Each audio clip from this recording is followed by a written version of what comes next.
Salam hörmətli izləyicilər. Bu gün sizə fonetikaya aid maraqlı bir sual izah etmək istəyirəm. Qeyd edim ki, bu sual Eylə Akademinin bu ilki 11-ci sinif sınağından götürülmüşdür. Yazılışı ilə deyilişi uyğunluğu müəyyən edin. Yazılışı ilə deyilişi arasında bir fərqli məqam var. Yazılışı ilə deyilişi arasında iki fərqli məqam var. Üçdə isə fərq yoxdur. İndi biz bir-bir sözlərə baxaq, neçə fərqli məqam var. Abadlıq sözündə dıya çevrilir. Dıq. 3 dənə fərqli məqam oldu. Buraya qarşısına yazaq 3. Sonra B bənd adamlarla 2 dənə la nə oldu? Nan kimi tələffüz oldu. 2 fərqli məqam oldu. C bəndi görünməyən dedikdə isə mıya çevrildi. Görünməyən isə üyə çevrildi. Burada da oldu 2 fərqli məqam.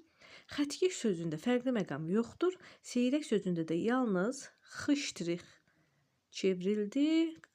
Ki orada x çevrildi. Yəni bir fərqli məqam oldu. İndi biz uyğunlaşdırsaq, bir dənə olan bir y, yəni seyrək. Bir y-dirsə, elə bir y olan yalnız C də var. Baxaq. C-də isə 2 fərqli məqam var. Ona görə bütün bəndlər çıxırıq. Yalnız A bəndi qalır. 2 fərqli məqam olan 2 olur BC. Baxın, A bəndində 2BC, 3 fərq yoxdur, D xəttkeş. Cavabımız oldu A bəndi.